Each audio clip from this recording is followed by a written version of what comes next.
How you doing? Thanks for joining me for this analysis video. We're looking at the wing position today.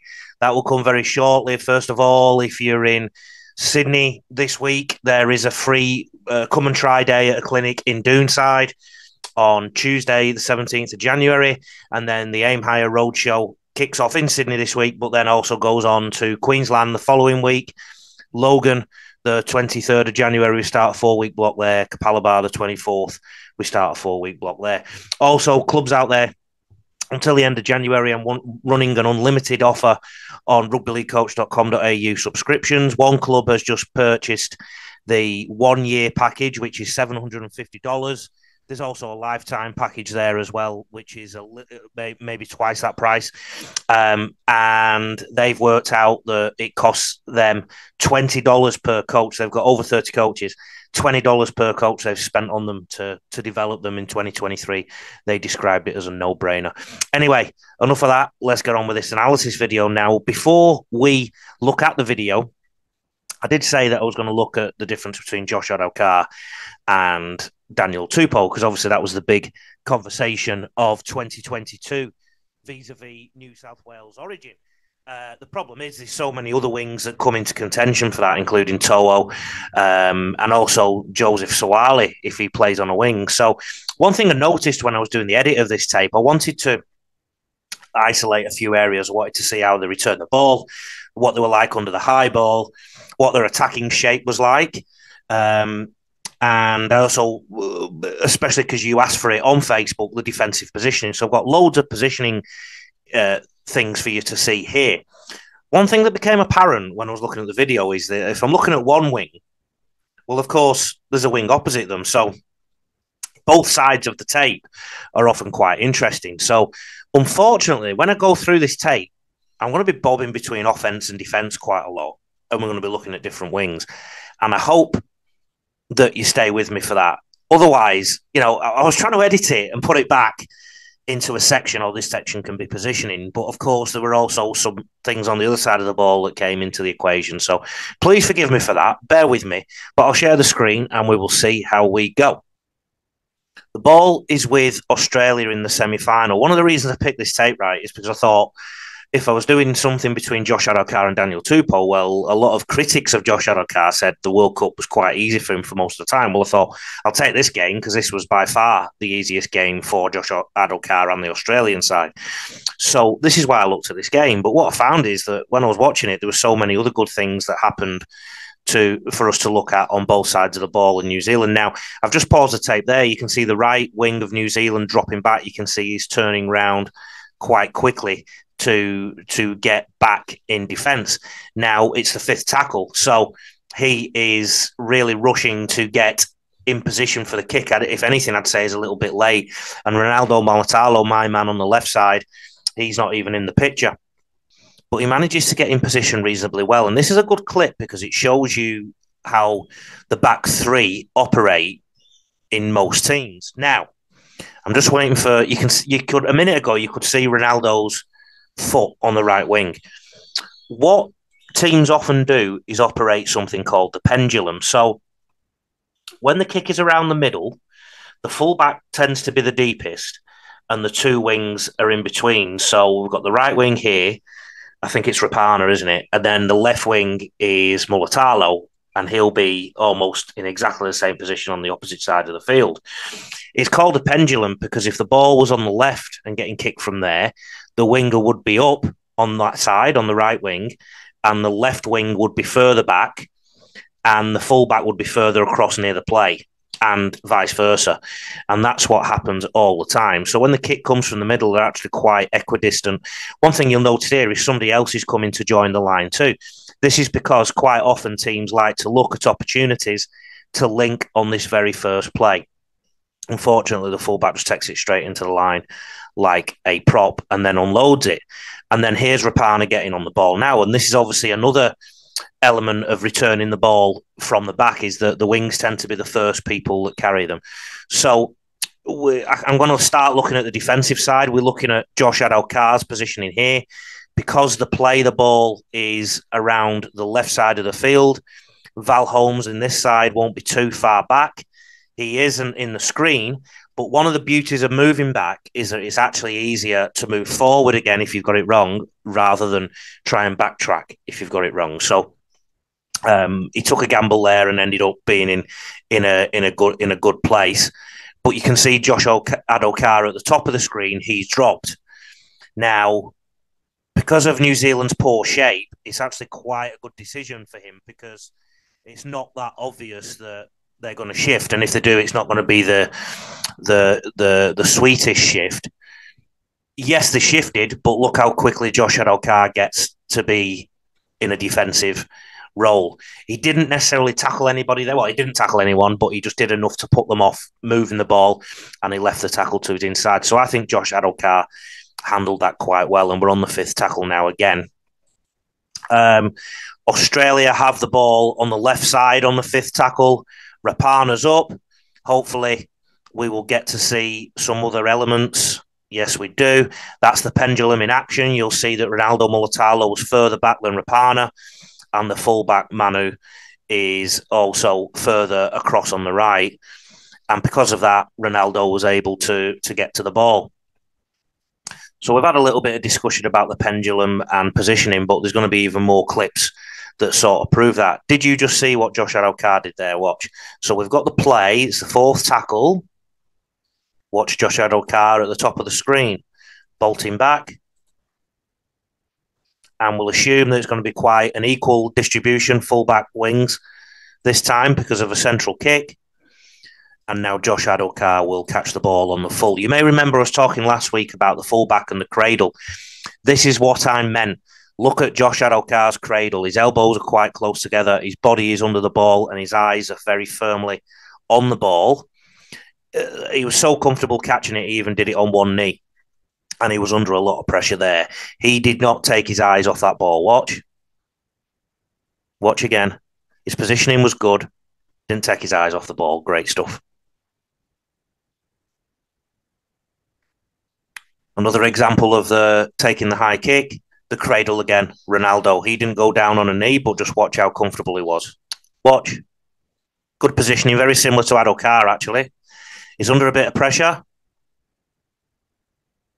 Cradle, takes it in, never takes his eyes off the ball, only looks at the defence once he's got the ball in his grasp. Excellent stuff from Ronaldo. The positioning here is interesting because even though the kick is a little bit to the right, Josh Adokar is quite deep. Now, I think if New Zealand were defending that ball, Rapana or Mulatalo would have been up a bit higher. Adokar's really deep. So that whole pendulum there is actually quite deep. So maybe that was a trick miss by New Zealand. They could have shifted the ball early to Adokar's edge on the last tackle and then kicked from there if they needed to, or kicked a bit shallower to test that three. So maybe a trick miss. But having looked at Tedesco's role last week about how we changed things up, then you'll realise that it was probably hard for the kickers of the opposition to always judge where they'll be. Now, another thing I want you to start looking at now is attacking shape. Now, you'll see here that Val Holmes is basically hogging the touchline. The ball is potentially moving across to the right. On the left side, though, if Adokar is hogging the touchline, there's a big gap in between. So the field balance is a little bit off. And that is really interesting because some wings do something completely different. And I'll show you why soon. There's that gap between Adokar and his centre. And we've already seen Holmes tied to his sideline. Can you see Ronaldo Mulatalo, the left wing of New Zealand, is now dropping back a tiny bit, even though it's only the first tackle, but now they're defending on their goal line. And he just moves up in the line casually. There is a little bit of distance there in between the two defenders, centre and wing. So he's acknowledging the attacking shape of Val Holmes. And the ball goes to ground. So as we're looking through these tapes, I want you to think about attacking and defensive shape. So Val Holmes went to the touchline there. I think Ronaldo reciprocated. And one thing I want you to start getting in your head now as you're watching this is the placement of wings before they go into attack. And I guess the way, for those of you like cricket, Shane Warne God rest his soul, one of the great things he did as a bowler was change his position on the crease all the time so that the trajectory of the ball came a different place. And I guess this is what wings do all the time. Sometimes they stand in and come from inside to out. Other times they go from outside to in. Sometimes they're dead set in the centre, and you'll see some differences as we go. Here's a clip where the pendulum for Australia is a little bit different. And you'll see that the right wing, Valentine Holmes, is really deep. And so is Adokar. And if I'm Brad Fittler thinking about the Origin this year, maybe something like this might come into play. I don't know what he did. But he did some damn good things throughout the tournament, as we know. I mentioned earlier about having a sneaky look at attacking shape. Now, you saw how tight Val Holmes was to his wing. Look at Mulatalo on this wing. So the shape is coming from in to out.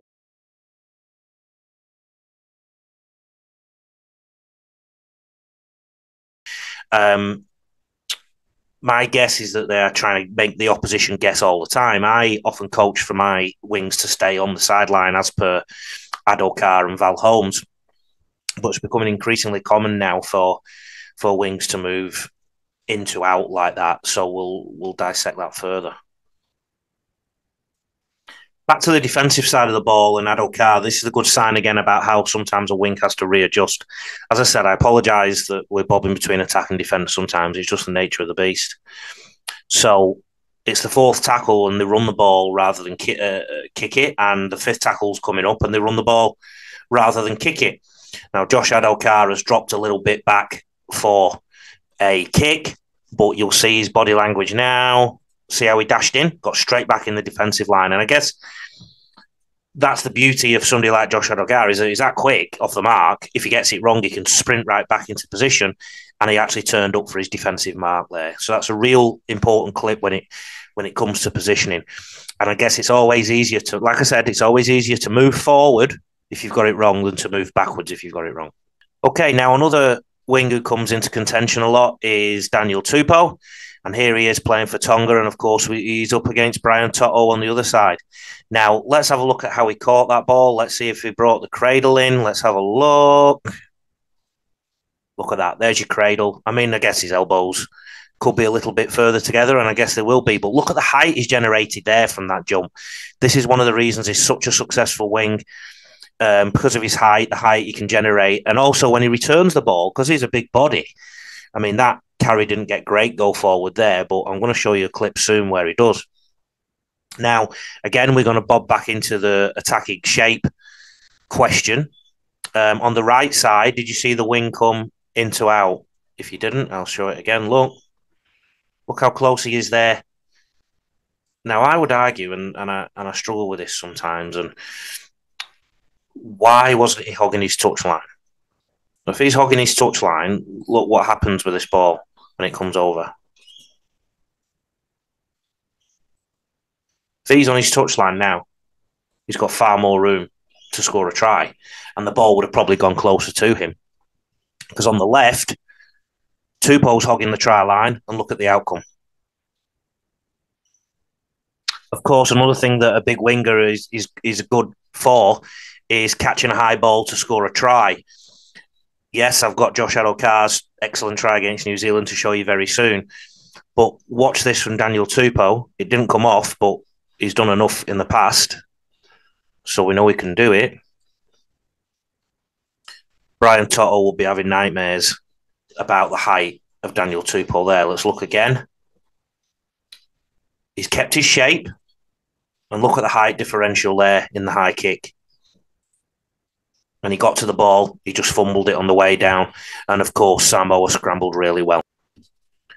Here's another kick attempted by Australia for Josh Adokar, very similar to what we've just seen with Tupou. And it wasn't even challenged by Adokar because it came in a little bit earlier, so it was closer to Latrell. So again, I guess that's the importance of height. Back to the defensive positioning and offensive positioning. So this is Val Holmes here as part of what I would call a compressed Australian defensive line. His eyes are on the ball, but Ronaldo Mulatalo has kept wider shape. If he was coming into out, I don't think this could have happened. Watch. So he's not quite hogging the touchline, but he's close enough to it to make some kind of break. And I don't know if you remember watching this game, but there was a clear thought that New Zealand were on top because of things like that. Here's Josh Adokar returning the ball, manhandled quite easily by the opposition lock.